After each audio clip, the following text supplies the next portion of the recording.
Just because I'm a dumbass, don't mean that you can't be too. So don't be afraid to try this shit in your own home. Hello everybody, welcome back to BeamNG's Motorsports Playground. We're hitting the treacherous 8th mile prep drag strip one more time, this time with the quickest 8 cars from the Beam Outlaws Challenge series, which we completed just a week ago. I call this track treacherous because, while it has plenty enough grip to handle cars twice as powerful as this one, the very narrow lanes remove any margin of error, and should you manage to keep it straight, the bumps and undulations past half track are genuine white knuckle butt clenching stuff when nearing 200 miles per hour. In the first 2 episodes of 8th Mile Madness, we've seen just about everything from a bucking bar stow, moon launch wheel stands, a few decent passes, and a hell of a lot of carnage. I've taken 16 different cars down this track so far coming into tonight, and the record so far is held by the Pro-Charged Bruckell Bastion with a 3.998 second blast. This week we'll see if the best of the best from this channel can handle this crazy little racetrack and top that, or are we in for more of the same? Either way, this should be fun, so let's go. The first car out tonight is a twin-turbo Gavril Barstow. In last week's Beam Outlaws Challenge shootout from the West Coast drag strip, this car made it all the way to the final round, where it came up just a bit short of becoming the series champion. The car tends to use a lot of racetrack, and there's not a lot of racetrack here to use, so this could be interesting.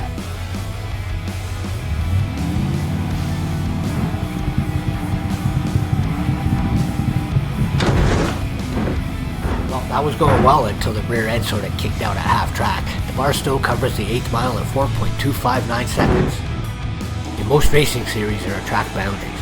Sanctioning bodies and insurance companies tend to frown on foot through the floor lane swapping, wall slapping hijinks. This however is BeamNG, and more importantly, Beam Outlaws on a channel called Shifts&Giggles. We established in part 1 here that anything that covers the 8th mile distance counts. So all in all, really not a bad pass to start things off. Our next car out tonight is a supercharged Gavril Bluebuck. If you go back to my very first video here on the channel featuring the unmodded drag cars of BeamNG, this is the car from that video.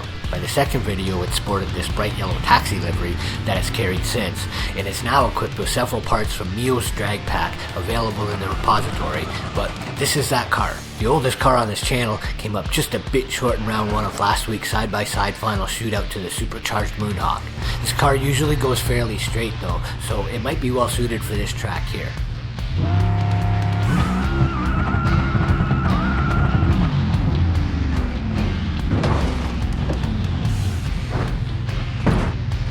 Okay, that wasn't great, but I bet this could be repaired, and a 4.171 is the quickest of the 2 runs so far tonight.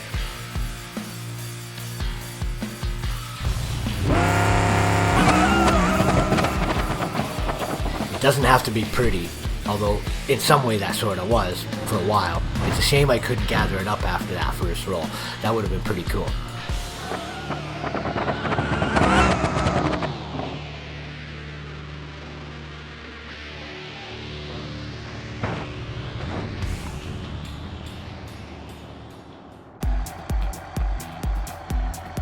Okay, here comes a twin-turbo Bruckell Moonhawk. This was the first of the turbo cars I built for this channel, back before ever even creating this Beam Outlaws class we're watching here tonight, and it's consistently been a pretty good car to work with.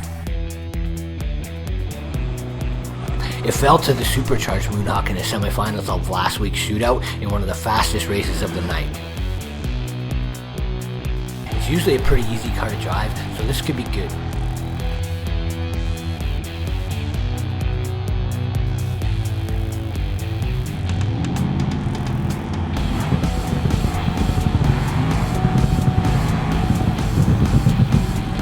Keeping it in the lane all the way to a new track record 3.906. That felt pretty badass right there.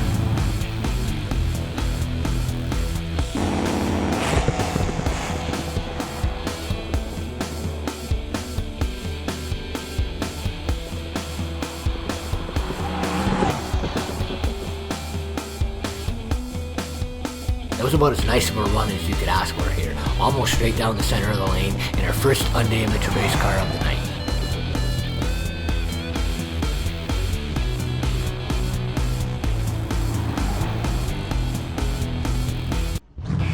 this could be pretty good as well.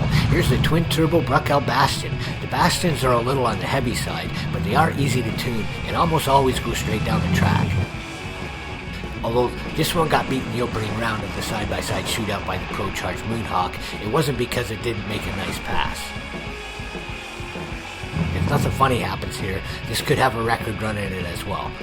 The only car prior to tonight to run in the 3s here was another Bastion.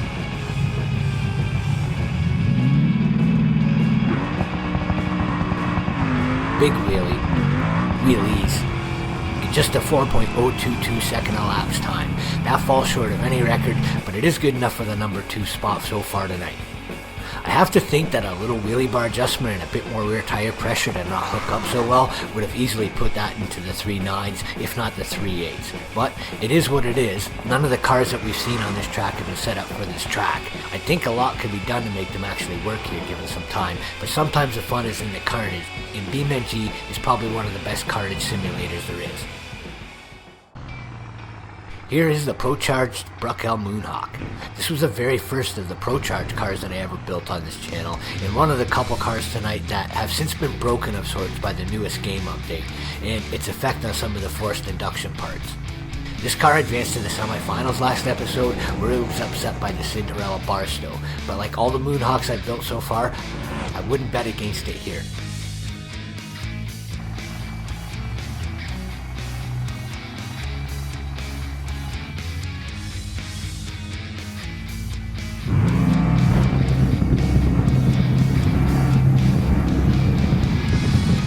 Moonhawk really moving and bouncing around a lot on that pass and ends the streak of damage-free runs after a 4.109 second pass. That run's good enough for the number 3 spot on the night so far.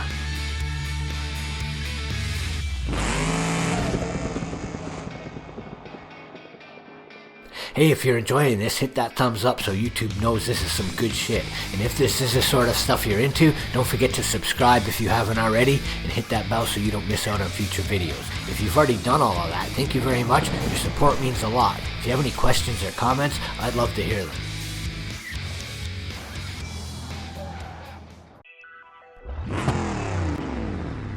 Okay, moving on. Our cup-colored friend here is the supercharged Bruckell Bastion. Like all the Bastions, this one is fast and reliable.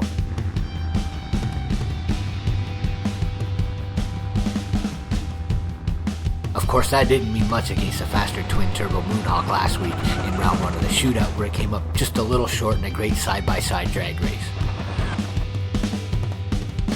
If we want to see a Bastion come out on top of this 8th mile series, then this is the last chance for that to happen right here.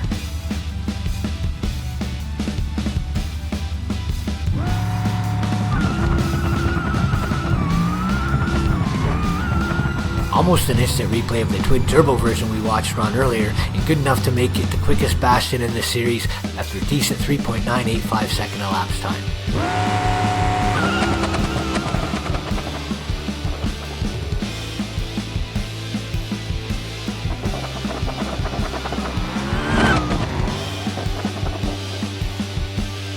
I don't know if you'll ever see a straighter pass down the groove clear than that. I have to think the long wheel stand is probably what kept it from being the quickest run down this track by anything yet. Here comes a force to be reckoned with. This is the supercharged Bruckell Moonhawk. Of all the Moonhawks I've built, this was the first. It's the very same car on the Shifts&Giggles channel page banner in its unmodded form from before it became the first and only unmodded muscle car on the channel to run in the 6-second zone.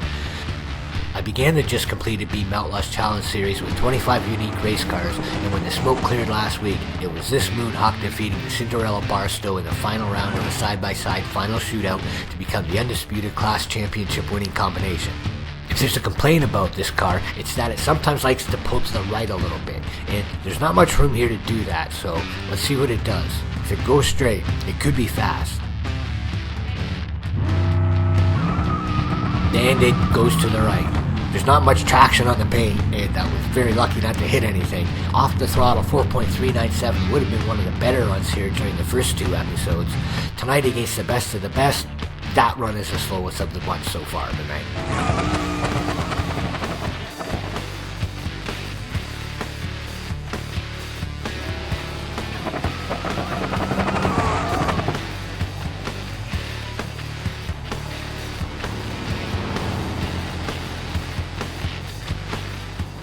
Okay, here we go with the final pass of this 8th mile Beam Outlaws series here from the Motorsports playground with a quarter-mile channel record-holding twin-turbo Galvo Blue Buck. It set that record during the Sweet 16 qualifying episode a few weeks ago, but when it came to the side-by-side shootout finals last week, the number 1 car would fall to the number 8 qualified twin-turbo Barstow in the opening round of eliminations. The Blue Bucks tend to be among the easier cars to drive, so it's entirely possible this one could hold both a quarter and 8th mile records in just a few seconds or so.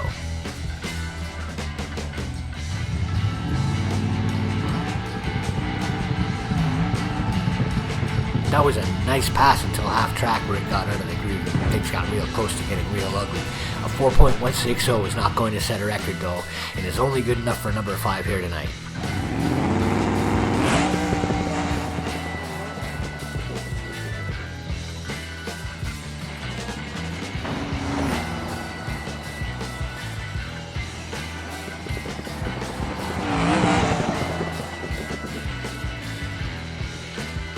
Not a horrible pass to end the night and the series here. Before I go, here's a look at how all of the cars that have been a part of this series stack up with each other now that the smoke is cleared and the engines have gone quiet. I've had a lot of fun trying to wrestle these monsters down this track over the past several weeks, and I hope you all enjoyed it all as well. I'll have more fun racing action for you all soon, so until next time, take care.